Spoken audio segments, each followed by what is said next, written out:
Welcome to Musings of a Geriatric Mama, where we discuss all things millennial and motherhood. This is not your average show where we romanticize being a mom, but rather a place where we keep it real while guiding you through restorative living and wellness, mind, body, and soul. Here you'll find impactful insights from high-achieving moms and mother figures navigating life through this exhausting yet simultaneously rewarding journey. You may laugh or cry and even possibly pee yourself. So do a Kegel or two and hold on to your seat. It's going to be a bumpy ride, but it doesn't have to be a lonely one. I'm your host, Kedna Amey, and thank you for meeting me here.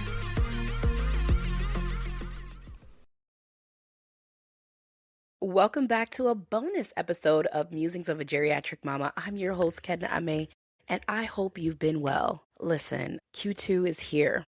Q2 is here. How is everyone feeling? I realize that I no longer want to say that life be lifing, even though it has been and it does. But I kind of want to change the narrative to purposefully pivoting, reprioritizing, and finding stillness, newness, and comfort in seasons that feel different from the past. And I know I said a lot there, but we're going to get into it just a little bit because it's been heavy on my mind with just everything that's been going on. And even recently, I took a hiatus from social media. And when I got back on, I felt like I was missing out on everything. And I don't know if that is because of, our dopamine responses when we're on social media and just all the visual things that attract us and all the curated trips and announcements for, babies and engagements and everything. It's just seemingly outwardly a happy place and seemingly like everything just happens to be going well for everyone else. And then you find yourself in a place of doubt, in a place of questioning where you are in your current season. And of course, imposter syndrome can trickle its ugly head in. And then you find yourself down a rabbit hole of thoughts, questioning your authority and position in life. What I've realized as I get closer to my 4th decade of life, this year I have a milestone birthday, and I have so many emotions inside about approaching the beautiful and ripe age of 40. And some of it is like, okay, what have I done for these past 3 decades into the 4th? And you find yourself just in a lot of thought. It's like this reflective spirit or like this reflective feeling where you're just evaluating where you've been and now questioning where you're going as you're stepping into this next season, this next decade, which for some could actually mean a new season. And for others, it could just be a continuation of where we are. But I think that with milestone birthdays, we feel that we should have already accomplished something or we should be a certain place in life. And as I am reflecting more, I realize that that's not realistic. And I had to remind myself of this. What is for you is for you. And that is a theme that you'll find in the Bible and throughout verses. The word kind of just reminds you of God's promises and, abundance that is waiting for you and joy, peace, different things that are promised. But what I realize, even as God is giving these promises out to certain children, it's a matter of time. Time seems to be one of the most precious elements that we refuse to really lean into. Because for so long, especially for high achieving women, we're always racing against the clock. It's always a contest. Because remember, we have been conditioned to chase after that golden star. So it's always a race against the clock. I mean, is it our fault? We had standardized tests that were timed for ambitious, goal-driven, high-achieving women. Time can sometimes be our enemy if we allow it. So as I was scrolling and trying to catch up with what I thought I was missing, I found myself reflecting about, okay, well, what have I been doing? What have I been doing? And I have an amazing sister friend that also happens to be a licensed therapist. And I try not to trauma dump and get free therapy but I was just telling her that I just feel like so out of whack. When you start off the new year always brings exactly that, a sense of newness, a sense of wonder, a sense of what could be ahead. Definitely, there's so many unknowns as we come into a new year, but we lead with a spirit of, okay, I want to accomplish X, Y, and Z. So we write down goals. I don't do resolutions. I write down goals, overarching goals for the year. And what I've learned, especially navigating entrepreneurship and business, is that you want to make goals smart, right? So they should be specific, measurable, achievable, relevant, and time bound. So I learned that. And I also learned to break down my goals in quarters as opposed to looking at the whole year and putting myself in a bucket versus bite-sized, achievable little goals, baby step goals that get you closer to your overarching goals for the year. So I do always recommend setting goals for the year, writing them down, and then breaking them down quarter by quarter. And then from quarter by quarter, you can even break them down month to month. Right? So of course, now we're into quarter two. Quarter one is done. And I'm going back and I'm like, okay, these goals aren't going the way they were in January. What do I need to do? Because apparently, according to social media, everybody else is achieving their goals and I clearly am not. That's how I initially felt. But then I really had to take a step back, and what my dear sister friend reminded me, that's a licensed therapist, she's like, you got to give yourself some grace. This year, you're trying some new things.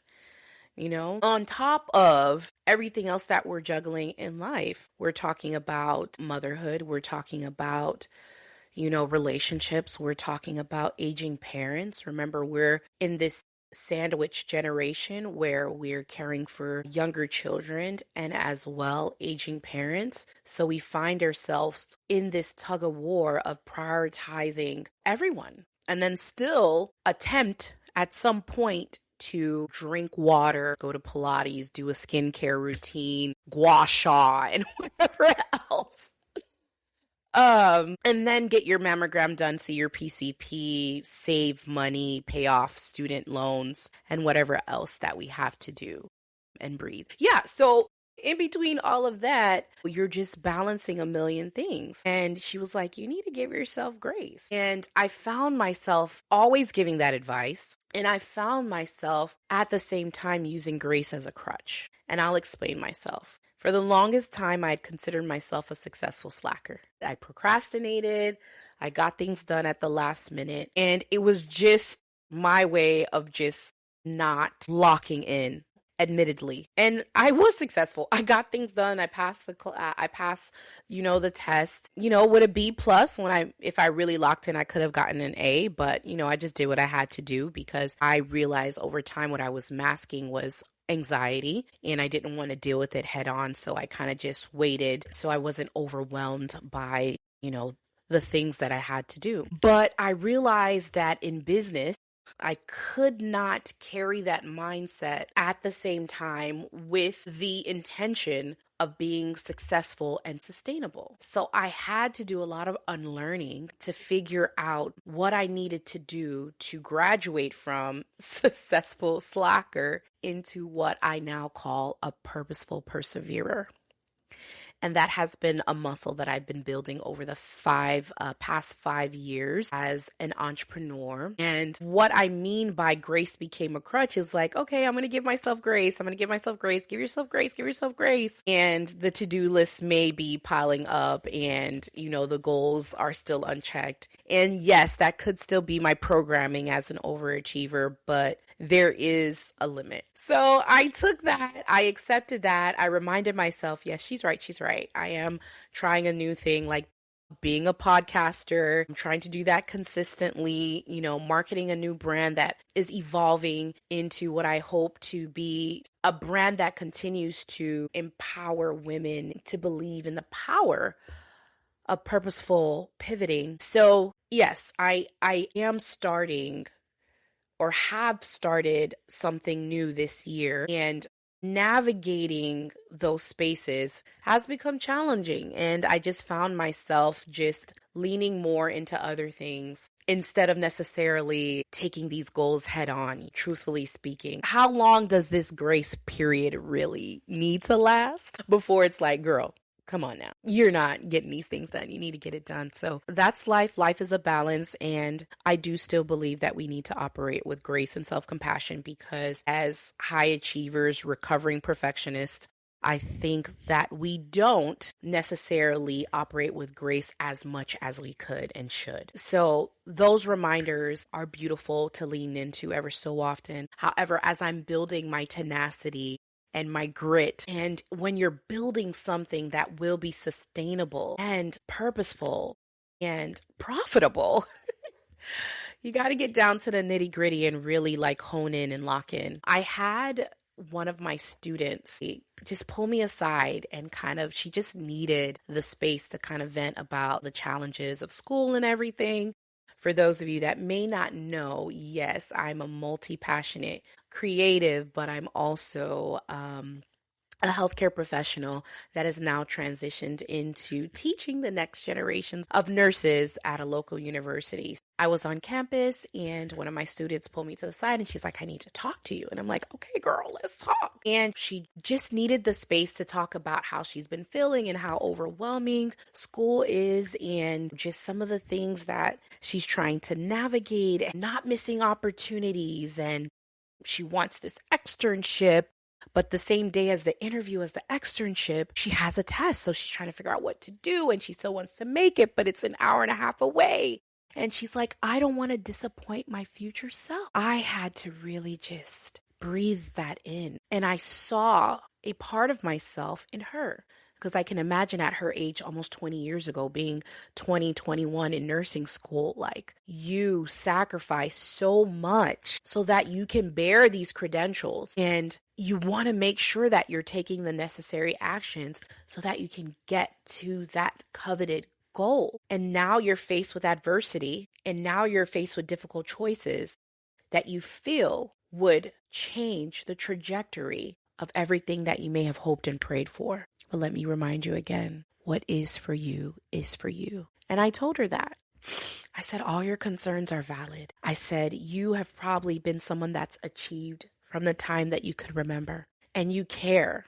And you want to make a difference. She's like, I want to make a difference. I want to get there. I want to make a difference. And I said, you shall. You shall. Timing is everything. What is for you is for you. That interview will be waiting for you. It may not be exactly at the time that you thought, but it'll be there for you. And you'll still be the impact maker that you desire to be. But your time and God's time, for the most part, are two different timelines. But if I can encourage you, this is a space where we talk about wellness, mind, body, and soul. So we talk about faith here. So I want to remind you this: God has no timeline. He's already in the future looking at you and smiling and potentially chuckling, because he's like, girl, you here. You're here. And I'm waiting for you to believe and trust me. I'm waiting for you to believe and trust me, and take those necessary steps to keep moving forward. Wherever you are in this current season, the question that I want to ask you is, are you comfortable with the current? Now, current can actually be defined as a moment in time, present moment in time. A current can also be defined as a continuous directed movement of air, water, or electrical charge. Are you comfortable with the current? Are you comfortable with where you are? And are you comfortable in understanding that you're still moving? You're still moving. There's still momentum being built in a season that may feel foreign, in a season that may feel slow, in a season that may feel like everyone else around you is achieving their Q1 goals. Check them off and you're behind. Can you be comfortable with understanding that where you are is exactly where you need to be at this moment in time? And once we can move past some of the anxiety, once we can move past some of the depression that may be holding us back, once we can move past some of those intrusive thoughts that are telling you otherwise, or some of the traumas that we've gone through, living through, and are working through. Once we can move past it, and I'm not saying to not acknowledge it, not work through it, not pray through it, and to brush it under a rug. No. That's why time is of the essence, in the sense that if it takes you longer to heal so that you can move forward, then be comfortable with that. The next person's timeline is not yours. That has to be a constant reminder. Slowing down is not failure. Pivoting is not failure. Reassessing, reprioritizing, and setting boundaries, not failure. More than anything, I think they're key indicators of someone that is building tenacity, grit, resilience, and is preparing the soil for a harvest that they've been working towards and working on. Please don't undermine the season of toiling the soil. I don't know if there's any farmers out there or anybody that's in agriculture or whatever, so you can fact check me. But from what I understand about harvest, right, or growing something, I have a brown thumb, but I kind of get the concept, right? All my plant mamas out there, chime in, leave a comment, let me know. But first of all, you have to prepare the soil. You have to buy the right soil, right? You have to get the right soil. Okay? Then you have to make sure that the seed is right too. This is what I'm understanding, right? Okay. Then another thing is that you have to plant the seed during the right season, right? So plant growth, and we're going to say also personal growth, spiritual growth happens over time. There's that construct again of time and in season, right? So you're preparing the soil, you put the seeds in, and then you start watering the plant. Needs water, needs sun, needs the right conditions, needs the right climate. And then you start seeing, the plant sprout. Okay, all right, start to sprout. And then you continue to care for the plant. It starts to bloom. Okay, yes. Then there may be like bugs you got to take care of, and you got to fertilize it. And maybe there's thorns and weeds, so you got to prune those things. Let me pause and talk about pruning. Pruning is very uncomfortable. Imagine like literally taking shears and like cutting something from this plant. But what happens after you prune? Through the pruning process, you're cutting away things that could have harmed the plant or stop the plant from growing. So please lean into your pruning season, because baby, you're about to bloom. When it feels painful, when it feels uncomfortable, when you're questioning everything, your purpose, all these things, you're being pruned. And everything that is being removed from you is exactly what needs to be removed so that you can thrive and bloom and step into the season of harvest. It doesn't happen overnight. If there's a plant that can be planted and bloom overnight, y'all let me know. But from what I understand is that it takes time. So lean into this season that feels uncomfortable. Lean into a season where all the goals are not being achieved all at once. You know why? Hey, you're prioritizing your health, your mental health. Okay, you have a couple of kids. You're prioritizing your children. Okay, maybe you're prioritizing your relationships, platonic or romantic. Fair. Maybe you're taking care of sick parents. Very reasonable to slow down. Like, there should be no shame in that. Lean into your current season without guilt or shame, with more grace and self-compassion, because this season is exactly where you need to be now. Because during this season, you prepare for the next. And I'm declaring a harvest for you, for myself, for those I love, for the world. We're going through so much right now globally that it sometimes feel like those things that you wrote down a couple of years ago won't come to fruition. How could they possibly come to fruition in an unstable economy? How could they possibly come to fruition in a world that has civil unrest? How can it, come to fruition when gas prices cost your firstborn? This is how. This is a reminder. What is for you is for you. It's going to happen.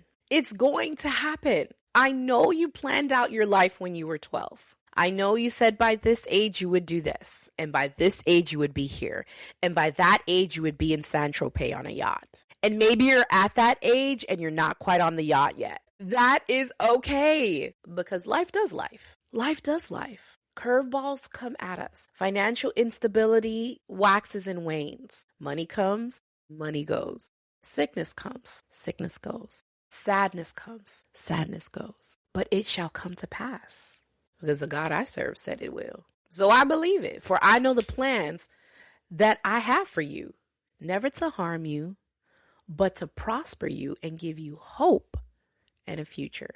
That's Jeremiah 29:11. You got to lean into those things, because sometimes when, things just look really bleak, the word reinforces what is already predestined for you. So, yeah, that's all I had to say. I wanted to check in. Practically speaking, go back and look at the list. Look at those goals. See which ones can roll over to you too.